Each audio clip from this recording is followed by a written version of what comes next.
HRN listeners. As we celebrate our 15th year, we are deepening our commitment to giving voice to the next generation of food systems storytellers, and we need your help. Our internship and fellowship programs help activate new possibilities for underrepresented and underestimated young people through experiential journalism, audio engineering, and production training. Through these unique programs, HRN helps food equity stewards build essential workforce readiness skills that expand their potential and foster economic mobility. Please consider supporting these critical programs. And with a minimum donation, you can be entered to win a dinner for two at an amazing restaurant in one of 8 cities and tickets to a concert at a great venue in one of those cities. We have incredible partners across the country who have donated, as they also share our passion for helping to educate the next generation of food systems storytellers. Check out heritageradionetwork.org/15 to donate and enter to win today. That's heritageradionetwork.org/15 to donate and enter to win today. And make sure you donate before March 31st. Thank you. This episode is made possible by you. HRN is a member-supported nonprofit, and our coverage is only possible thanks to your generous support. Learn more later in the show, or just go straight ahead to heritageradionetwork.org/donate.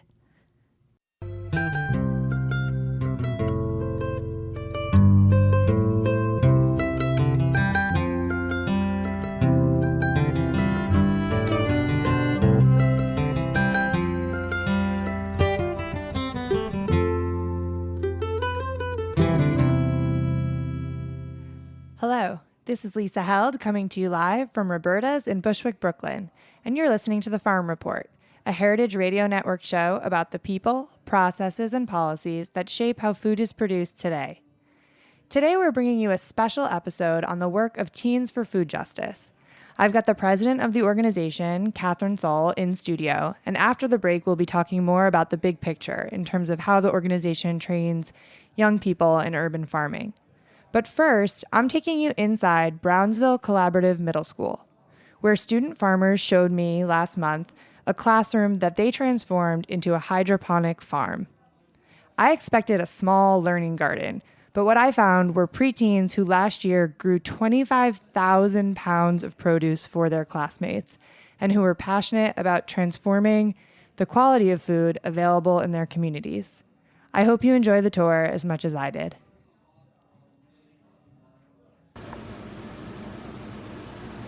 All right, this is Lisa Held. Today I'm at Brownsville Collaborative Middle School in Brownsville, Brooklyn, at the Teens for Food Justice hydroponic farm. I'm here with some student farmers. Can you guys tell me your name and how old you are? My name is Kayla and I'm 11. My name's Amani and I'm 11 years old.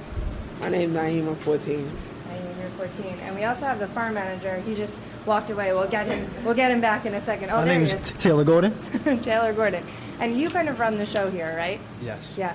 How did you get into farming? I got into farming from my grandmother. She's from down south, and she taught me how to farm when I was a little kid. And then I found my first job in the industry at 14 years old, 2004, with East New York Farms. Shout out to y'all, they're my family. And then from then, we just started building so many community gardens in the area in East New York, fighting for community betterment at a time when nobody really didn't know about eating healthy, and we didn't really know where to access healthy food. So it's been a long time, a long journey with this, and now we have a hydroponic farm in the school now in Brownsville. So now we're moving on to modern technology farming now. How did your experience farming on land translate into this hydroponic system? Like, do you use some of the same skills? Yeah, well, most of my skills outside I use in here because hydroponics is still very, very new to me. So a lot of my skills from outside, from traditional farming, I use in here, and it helps me out. And also with the students in here and the staff, they also help me out as well, give me a lot of tips, a lot of ideas to keep this whole thing running and operating right. Okay. So why don't you all tell me what you do on the farm on a regular basis? So, to everybody, I'm the youth leader, so I make sure everything's running smoothly. And sometimes I might help clean, but my specific job is to help and make sure everything's running smoothly and calm. Great. How about you? Okay, so I am the old, I'd say, youth leader since September. You're old? How old are you again? No, not like I'm old, but like I used to be it. Got it. But kind of have retired from that, you know. I just really come down here. I don't come down here as often as I used to because I get busier a lot more. But I come down here and I literally just help out whenever I need it, or if I'm called down here, I'll come down here, especially when we have like big things like this ribbon cut that we had before. That was a major event and it turned out to be a success. I'm just like a helper out. I just help out with things that are happening. If Mr. Taylor needs me, I'm there. If one of the other people need me, I'm there. And I'm one of the people that I'm talkative. I'm a lot talkative. So when we have interviews like this one, I'm mainly here for it. They put you in charge? Yeah, I'm usually the one talking a lot. And how about you? Well, I could say,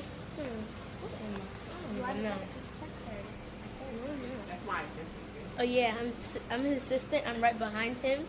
So, and like if he's not here, I'll be in charge of everybody and make sure everything's going smoothly. So what are some of the tasks that you have to do on the farm to keep it running every day? So that's hard because we have a lot to keep track in. Like we have to make sure that the water's running smoothly, there's no floods, that the light is fine, the light bulbs are good, the fans, the electricity, the nutrients, everything's working functionally as it should and not dysfunctionally. Mm-hmm. Like we have to make sure that the nutrients are going to the plants and that we constantly make sure that the water is clear and we drain it sometimes to make sure that it's good as well. We have to make sure that there's no pests or anything to get to the plants because we want them to grow and be healthy. Right. So we're standing here. People that are listening can only hear. Yeah. Can someone paint a picture? Tell everybody what we're looking at. Like what kind of vegetables are growing here? Naeem, you want to take it? Oh my God, yo! You got They it. literally just put me on the spot, but it's okay. Some of the things that are growing here, we have cucumbers, we have Swiss chard, we have kale, have dinosaur kale, we have purple basil, we have regular basil. We just have a bunch of things that's just like that grows out of control, and sometimes me and Taylor have to harvest ourselves instead of having the students of BCMS come downstairs and help. We have to harvest ourselves because it's a lot of things growing at once.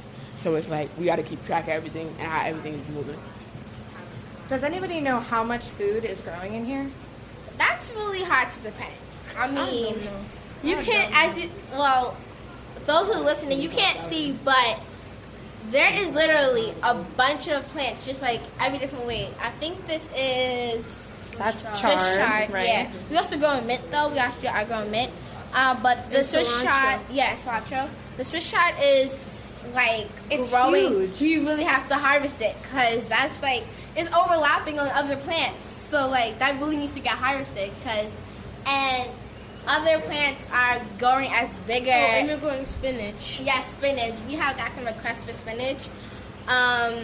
One of the things that we do to like, I guess, measure the plants is like when I was here, we usually we plant different plants and then we see how long it takes them to grow most of the time, and so that's like another way of us working in the farm.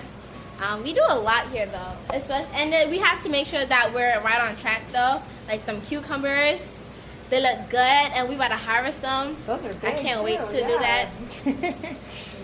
And so then, after you harvest, where does all this food go? So that's another job I have to do. Me and Taylor, we have to take the food downstairs to the lunchroom and the cafeteria, and the students will help. Some of the students help the cafeteria lady make different dishes with the food that we grow in here. So now we know where our food comes from. Right. Not only does Taylor and Naheem bring vegetables and stuff downstairs to the youth staff. Yeah, the entire youth staff works together and we bring it downstairs. But we also give some teachers and students who also request it. Like when the spinach is done, we're gonna give it to one of our teachers, Miss Wiggins. She requested it, so we're gonna make sure that she gets it first. Kayla? Well, actually, I want to talk about the food box. Yeah, So absolutely. we're doing so soon, like during the summertime when school is done, we're gonna be doing a food box with 14 doves, and we're gonna give it out to the community with Mr. Taylor and Miss Taylor, and you could like we're gonna give it. Well, as you know, in Brownsville, it's a food desert. All you see around the corner is corner stores, Chinese restaurant, Lucky Star, and Kentucky Fried Chicken. So we want to help the community by giving them healthy food access. So, does working on this farm and growing and harvesting this food, does it change how you think about what you eat in your lives? Yes, definitely. So, roughly, like me, so my family is everybody in my family are basketball players or football players, so they do everything that has to do with them eating healthy food. So me being a farmer or a youth farmer, however you want to put it, I bring some of this home, and my parents there will be the ones that make different dishes. My mother made vegetable pasta the other day with no meat, so it was just like it's different experiences that we go through. As in, like my family is a bunch of athletes, so we're like, okay, but we're still trying to figure out it's a way for us to eat healthy and still not have to go through stuff like this, because usually usually people in the community period are dying because of heart attacks and strokes, and it's just them not eating well because they're eating Chinese food and Popeyes and Domino's and everything that's not good for you. Right. So my sister, she loves preservatives. She loves Specifically, she yes, loves she loves it.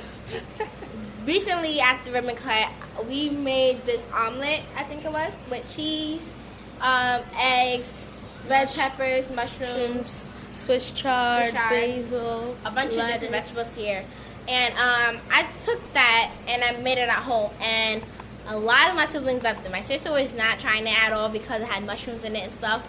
But most of my siblings loved it. And the thing is, what you learn here, you can take it and spread it. You can, like I made it for my grandmother, and she loves it because my grandmother, she almost died from a stroke and diabetes, and I came here in September, and this happened in I think January, and we started making healthy dishes and stuff.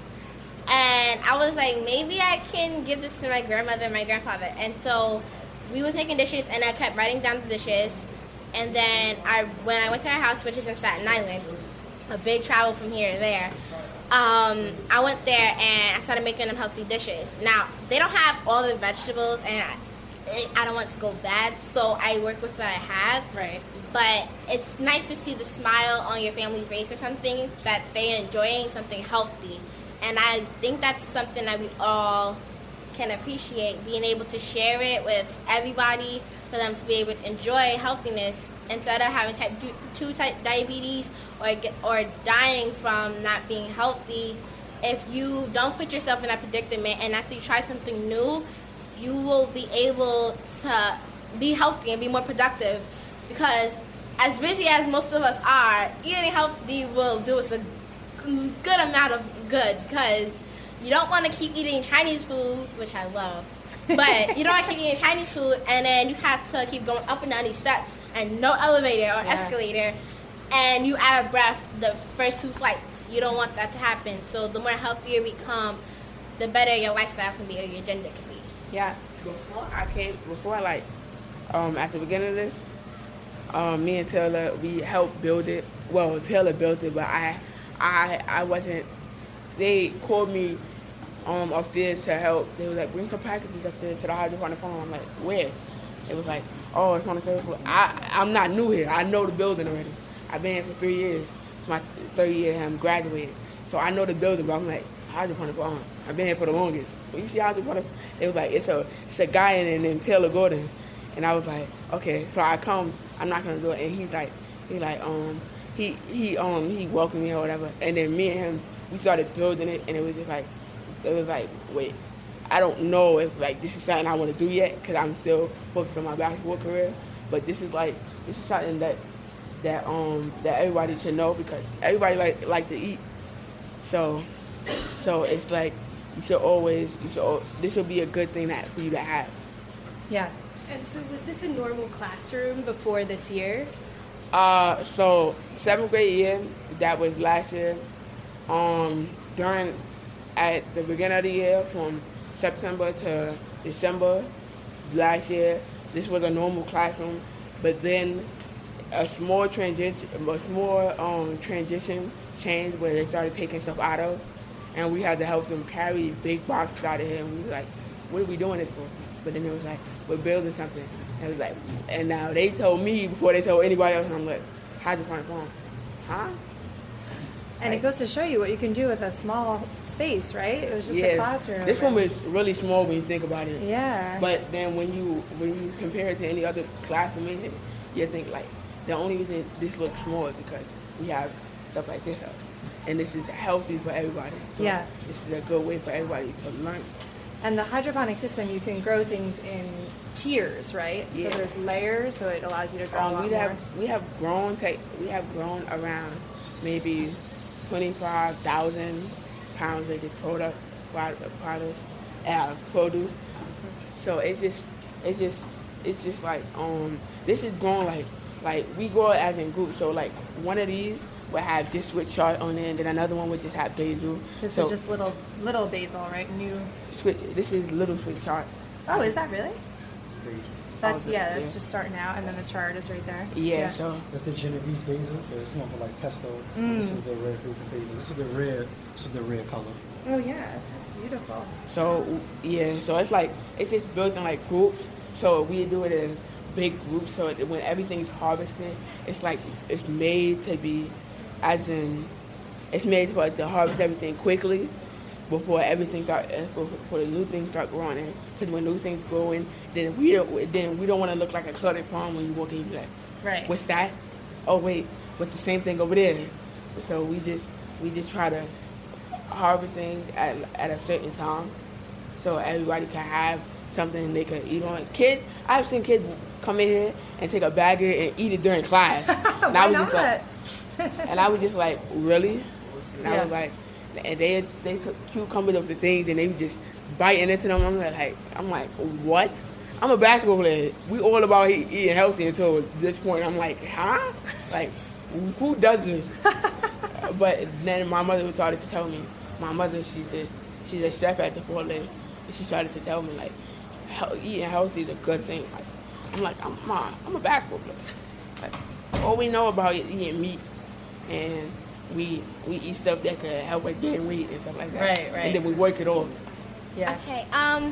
So he spoke much about the already grown plants, Yeah. but I do want to take us over to the seedling bay Okay. to give like kind of an imagery of what's happening. So we plant the seeds. So example is going to be lettuce, because we grow lettuce a lot. We have a bunch of lettuce. You see that the lettuce is like just a seed It's just and the a bunch of seeds in cocoa there, pod. right? You can't even see it. Yeah. And then you put the seed in there. It's the Yes. cocoa pod. So while we leave it in here until it gets at least like this, Okay. or at least So it's just sprouting. yeah, out. like it's sprouting, it's becoming bigger. It grows so that it grows like the Swiss chard. So I think we just planted, I believe. Yeah, we did just replant, and down here, and everything on the seedling bed is basically how everything's working over there. The only difference is that these are all seedlings. They're all small. They're just starting. They're just regrowing, and it's not already like these are the babies. Yeah. They're the babies. They're the babies of the tree of families or something until they get bigger, and they get bigger to become adults. So then, do you move them over there? So How does once that they work? become toddlers, I'll just use people as an example. Once they become toddlers, we'll put them inside of the crop system. I believe so. You got it. Wait, no, we put it inside of the shallow rock culture. Oh, okay. Right. So it goes here and it gets bigger with the fans and the lights and the nutrients and the LED water. lights. The LED lights, yeah. Those are especially important to use when you're doing a hydroponic farm. Because we don't use soil or anything like that because we're not outside, we're inside. Yeah. So we use LED lights and a fan The lights is the sun, and the fans is the wind, and the water is the rain. It's the rain. Yeah. I just feel like some woman came in and she was like, "Oh, I want y'all to build this in my backyard," and me and Taylor like, huh? If you're outside, there's no reason. Yeah, to I'm like, hydroponic, right? it's no reason. She was like, can you build it in my basement? I'm like, you really want a hydroponic for me? She's like, yeah, like this is. If I could have stuff like this, I don't gotta go to the supermarket no more. I was like, Yeah. actually. This really cuts down your supermarket. Like, if I get a really big house, I'm really cutting down one of my bedrooms. I'm not making this into this. Yeah. Cause like sometimes I want to be home. I don't feel like going outside. So like I just come in here, grab what I need, cut it up, make my little dish, sit on my couch, and watch TV and eat. Like. Yeah. Do you think, so you talked a lot about how you're learning about healthy food. Yes. Do you think you're learning a lot about science as well? Because there's a Yeah. lot of plant Like, science. we learn about science and math, really, because the food process. yes, we have to calculate the growth, because we have a growth control. We have to calculate things, and we have to, because science and math go hand in hand, and then science and math, when they go hand in hand, it goes hand in hand with farming. So everything all works together. It's like, what's the word? It's not like a cycle, but it's like a process. It's a process. A chain. Yeah, it would be like we do technically every academic class in here. We do ELA. That's like us doing our research about it. We do science. That's us. What the bacteria and stuff like that. And water, like with the Right. water. Well, like what the water The does. for liters are plants. like the part where you have to stop. and- Measuring. That's a part of math. Measure. We have gotta to, make sure yeah, we have to down. weight. We have to weight it. So it's just, and we have meters.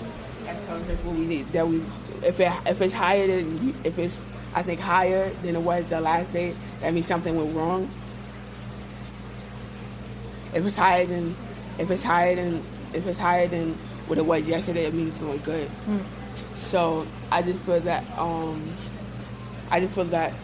it's like it's a thing for us to just learn more, and y'all might see bacteria in here, but it helps the plants grow a little bit better. So me and Taylor, we're prone to this. So like we actually come in here one day and we'll put on our gloves and we'll just be doing stuff, and people be like, "Wait, you're really touching bacteria?" We're used to it because like these are bacteria. They have bacteria on them. It help the plant grow way better. So it's just like, and it helps the plant grow a lot faster than outside. That's why we call this is why it's called the hydroponic farm. Right. It's a faster way of growing. Well, so you're talking about sometimes microbes can be beneficial, right? But do you ever get pests that you have to control for in here? Well, not really. It's not really pet. No, that's great. I feel like they know, like this, the lights in here is on 24/7. There's no way we can turn off the lights. Then the plants will stop growing. So we would use like, how do you say it? We would like Mr. Taylor, he makes sure he cleans in here. So it won't be dirty in here, because dirtiness attracts different animals that you don't want in here. Right. So we make sure we just like we add we clean the floors, and because you gotta put this food in you gotta put this stuff in your mouth. So we gotta make sure everything's clean around here. We just cleaned out these, and it's really hard to clean these out. Like, They look really clean. we took I think a good hour and a half. Just to clean everything.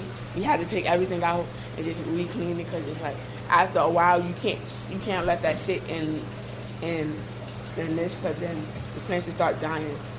So it's just a different way for everybody to like grow and build teamwork and everything. So I'm gonna ask you one more question. It's a little bit of a harder question. So this farm is part of in collaboration with Teens for Food Justice. Yes. What does food justice mean to you? So me personally, food justice is just like, it's a way for everybody to eat healthy and to be better and to grow. So like everybody nowadays, you're probably a kid in the morning, Average snack for them in the morning is an Arizona bag of chips and something, and probably a beef patty with cheese. But if we take maybe one of the corner stores out and put we could make like a place where people can come in to buy food and buy healthy stuff. How much of it that store would not be the most popular place in? Nobody's gonna want to go to that store unless it's the parents that really care. We need the parents' help. We need the students. We need the staff. We need everybody's help for everybody so that we could be at least one, and we could try to.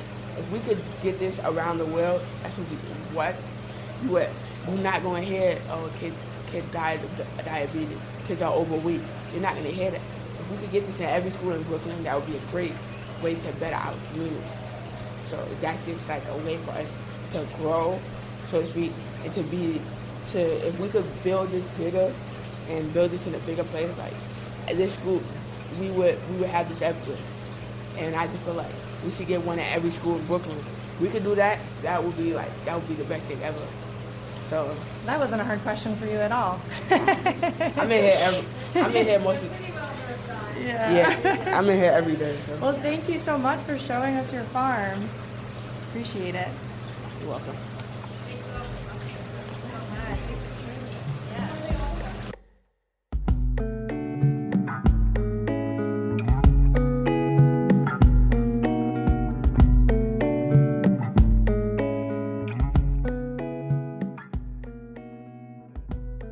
This episode is brought to you by you.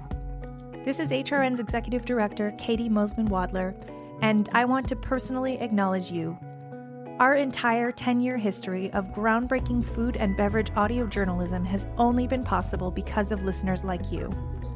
You usually hear from our incredibly supportive network of business partners during these show breaks, but this week, we're taking a moment to thank the thousands of individual donors who've been part of our family since the very start. You listen to HRN because you care not only about what's on your plate and in your glass, but how it got there and the stories of all the people, plants, and animals that contribute to the food supply chain. So please, this week, take a moment to show us what independent food radio means to you and become a member of HRN. Help us deliver another 10 years of storytelling that will shape the world during a critical time for politics, innovation, food ethics, and the planet. With your help, we can change the world and our food system one soundbite at a time. There's no food radio without you. Go to heritageradionetwork.org/donate before July 31st to do your part to ensure a bright future for your favorite food podcasts. That's heritageradionetwork.org/donate. From all of us at Heritage Radio Network, we thank you for your vision and generosity from the bottom of our hearts.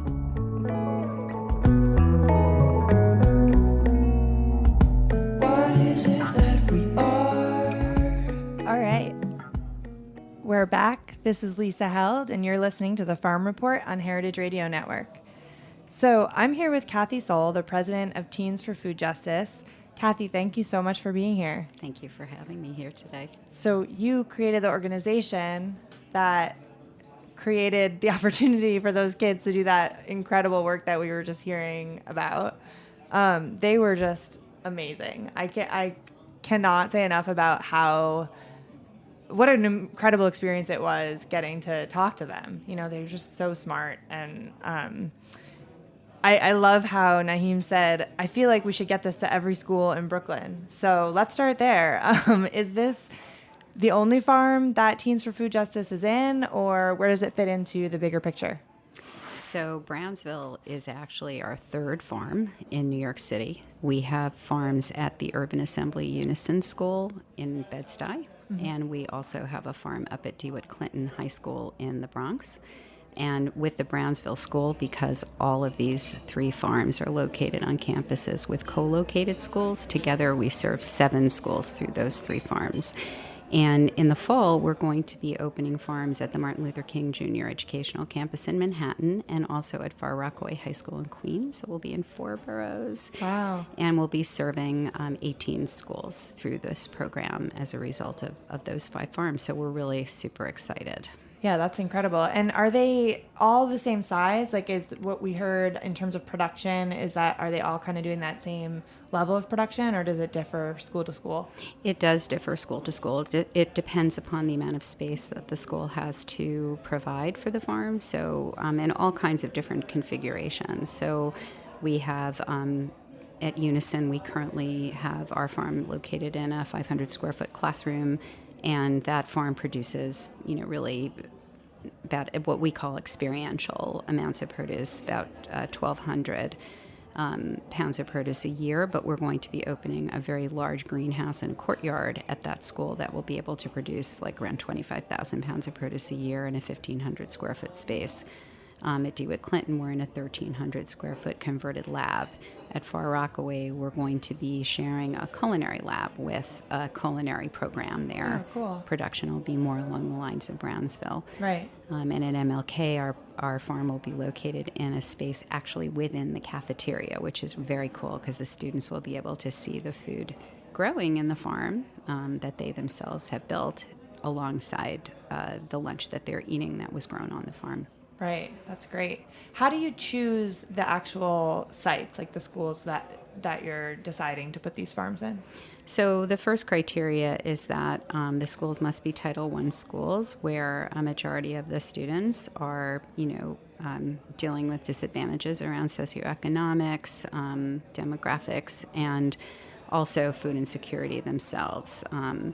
That's the first criteria. And then the way that we've connected with the schools that we are working with has really been a very diverse set of paths. Schools have come to us, elected officials have directed us to schools, we've had partners who've brought us into schools, funders. So Brownsville is a partnership between Maimonides Medical Center, which funded this entire program really, really generously, and working with a local health provider, BMS Family Health and Wellness Centers. That's how that program got off the ground. They brought us to BCMS, Brownsville Collaborative Middle School. Okay. And how did you decide to focus on indoor hydroponic growing? Well, we had been focusing as an organization on food insecurity and issues around food justice, working with youth volunteers in a variety of areas related to service. And my co-founder, our board chair, Tara Smith, was really interested in this whole movement towards hydroponic farming and the whole idea of hyper-local growing and sustainability. And really was thinking about if you could grow produce hydroponically on the roof of a store like a Whole Foods and just deliver it right downstairs, super fresh, minimal carbon footprint. What if you could do that on the roofs of schools, and then schools could sell the produce out and use that as a way of raising funds for programs and items that they couldn't fund as a result of lack of public funding or not having PTAs that could help to support additional programs. And in our conversations, we really began to talk about food insecurity and food justice, and the fact that in schools that have those issues, you're also dealing with students who don't have access to good quality, healthy food. And so what if you had the kids build these farms, grow the produce, and then that could change the way they're eating every day at lunch and the way their communities are eating on a daily basis. And really that's how the program was born in its current incarnation. Right.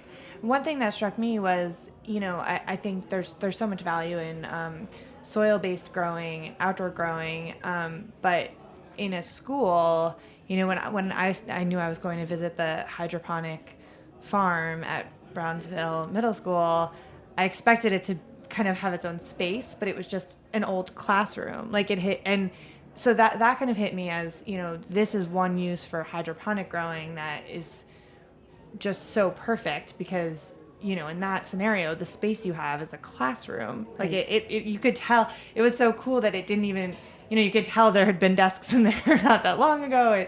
And in that tiny space, they were able to just start growing without building out an entire soil-based farm, which I would imagine would be a little more resource intensive, or you just might not have the space for it, right? Correct. Yeah. And I think that, it's really important to emphasize that we don't see hydroponic growing as an alternative to soil-based farming. I think that, traditional farming methods and alternative farming methods, of which hydroponic growing is one, have the ability to collaborate, to be companions to one another, to provide ways in which we can serve an exploding population with diminishing resources. And the more creative we are about figuring that out and understanding what we can grow hydroponically, when it makes sense to grow hydroponically, that frees up land, it frees up water for those items that can't be grown in that manner. But for students who are going into school every day and having the opportunity to build these systems, to run these systems, to understand the physics, the chemistry, the engineering behind hydroponic growing, high-capacity vertical hydroponic growing, which mirrors what is in their schools, what they're doing is mirroring what is happening on commercial hydroponic farms. That's an incredible STEM opportunity. It connects them really directly to the topics that they're studying scientifically with a real outcome, which is what they're eating every day at lunch, what they're taking home, what they're sharing with their community. I mean, you can hear from these kids their knowledge of this whole topic, from the farming to the advocacy and the addressing the health outcomes of food insecurity is so rich and so complete. And that is because they've been deeply immersed in this every day in school. They're really connected to this. They really own it, and it's changed the way they think about all of those topics and really I think you can hear, really elevated their conversation in a way that you don't typically have. Right. Are you finding that any of the kids want to become farmers? Well, they say that, but they're young. Yeah, I don't even remember what I wanted to become, I guess. Right, exactly. Right? But our high school students, we have high school students who are graduating from our program at DeWitt Clinton who are working with us to identify opportunities for internships or entry-level jobs in commercial hydroponic farms or on soil-based farms. And the food box program that we're running is obviously giving these kids an opportunity to actually work in a food distribution program connected to farming. So let's talk about that. I wanted to ask about where exactly all of the food that you're growing is going. So the majority is going into the actual cafeterias at the schools, is that right?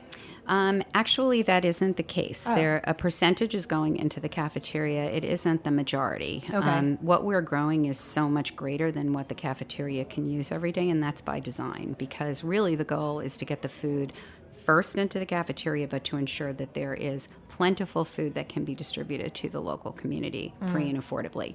So the first customer is the cafeteria. We are actually growing to order. Cafeteria tells us what it is that they want or need on a weekly basis, and we can provide that in those categories where we grow what they're looking for. So, for example, lettuce, we can supplant all the lettuce that they are purchasing from the DOE supplier, which is really amazing that the kids all the lettuce that's served in the school has been grown by the students.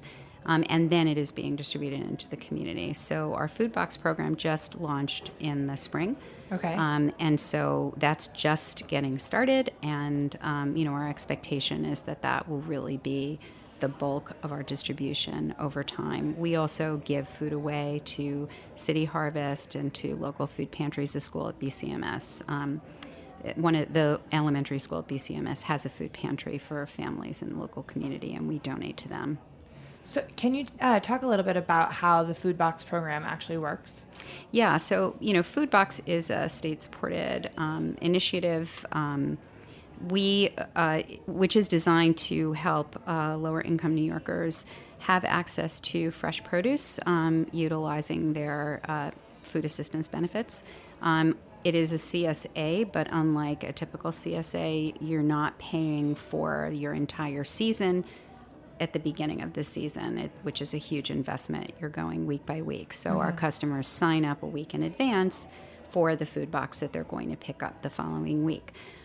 It's basically a bag of groceries that is comprised of food that's grown hydroponically in the farm. So that's salad greens, cooking greens, herbs, cucumbers, and then that is supplemented by produce we purchase from green markets at a very cost-effective price, and we package that together, and it's $14. The families who pick it up are basically purchasing enough produce to feed 2 for a week, but it really is a lot of produce, and it really is capable of feeding more than 2 people for a week. Right. That's incredible. Getting that food, making the connection between the kids, growing the food, the school, and then the community. It's Right. like a perfect little loop. I did want to ask you too about what it takes to get a farm like this up and running in terms of investment. Going back to the idea of like, there should be one of these, it's like all you need is a classroom. These kids are learning so much. What is the cost of actually getting the equipment, like everything set to run something like this? Right. So the year one startup cost is around $250,000, Okay. and the annual operating cost of the farm is a little over $100,000. A lot of that in year one is the systems and equipment. It also takes into account costs of construction because the farm itself needs renovation. So sometimes that funding is able to be accessed privately, which can help to expedite the process, and sometimes it's public funding. And then, of course, a big component of it is our farm manager's salary. Our farm manager is a really critical component. You spoke with Taylor. He was great. And his experience in farming was incredible. Like, he was telling me how he had worked in all these community gardens in East New York, and he really knows what he's doing. Right, and it's not just the farming piece, but it's also the youth engagement piece. And he really understands how to connect with these kids around the farm, and his passion and his dedication to the farm is a model for them. And also his passion and dedication for social justice. The role of the farm manager is really multifaceted because they manage everything around the farm, and they are responsible for everything around youth engagement in the farm, but they are also responsible for really working alongside the teaching staff at the school to ensure that when the kids come into the farm as part of their STEM classes, they're having a rich and meaningful experience that connects the farm work back to the STEM topic that they're working on at that period of time. We have a whole curriculum that is aligned with the scope and sequence for every grade that we work with in science and environmental science, AP environmental science. So there are many topics that our farm managers need to really understand in order to do their job well. So, when you say STEM, what are you referring to? Science, technology, engineering, and math. I know a lot about farming, but not a lot about the current educational system. Right. Okay, so are the classes, or the when the kids are working on the farm, is that you're directly linking up with those teachers and those subjects? Yes. Okay. And we provide professional development for our teachers who are running these classes in conjunction with our farm managers so that they really understand the farm and they really understand the curricular integration. It's a very close partnership that we have with our teachers at our various schools, and it's really important that we have that collaboration and that the teachers really feel equipped to utilize the farm, to its greatest possible degree in what they're teaching. It really becomes a lab for them in their educational outreach to their kids. Perfect. So we have to wrap up in a minute. What does the future look like for Teens for Food Justice? Well, we're really excited because in addition to many different schools that we are speaking with in New York about expanding this program, we are also expanding to Miami. We have an existing partnership with the Gloria Estefan Foundation and the Miami-Dade County Public School System to open schools there, 2 or 3 sites in 2021. We've raised about 75% of the funding required to do that, so we're really excited about that. That's huge. And we're also speaking currently with 2 other major cities, and we were very fortunate. We had some really amazing national coverage on NPR's Assault last week. I saw that, yeah. And as a result, people have been calling from all over the country to find out more about our program and how to work with us, so we're really hopeful. We really believe in a world where everyone has access to good quality food affordably. The health outcomes of food insecurity are really dire. We are looking at a national security crisis, really, if we don't address these problems. But it's also a global problem, that we are trying to make this program as sustainable and as scalable as possible so that, children all over the world can have the same experience that our Brownsville kids are having and really come to understand these issues. Because if our next generation really understands what's at stake, they're going to make sure that it's a priority, that we change the way we eat and we change the kind of food that we make available to people. So our goal is to do that everywhere where it's needed. Absolutely. If people want to get involved or find out more about Teens for Food Justice, where should they go? Well, our website is teensforfoodjustice.org, and you can email us at info@teensforfoodjustice.org, and someone on our staff will definitely get back to you depending upon what area you're interested in. We work very closely with our partners, and it's the collaborations that we've established with our corporate sponsors like Green Mountain Energy Sun Club and Whole Foods and Maimonides are really critical. We have multiple other partners like our funder, the Pinkerton Foundation. Wherever you're coming from, whether you're a school or a health provider or a corporation, if you're interested in learning more about our organization, we're really interested in learning about you. Great. Well, thank you so much for being here. Thank you so much for having me today. All right, a quick reminder before we go that we are in the middle of our summer fundraising drive at Heritage Radio. Please go to heritageradionetwork.org/donate and show us some love to support food radio. Thank you all so much for listening to the Farm Report on Heritage Radio Network. If you enjoyed the conversation, subscribe to the podcast, rate it, and share it. We'll see you next week.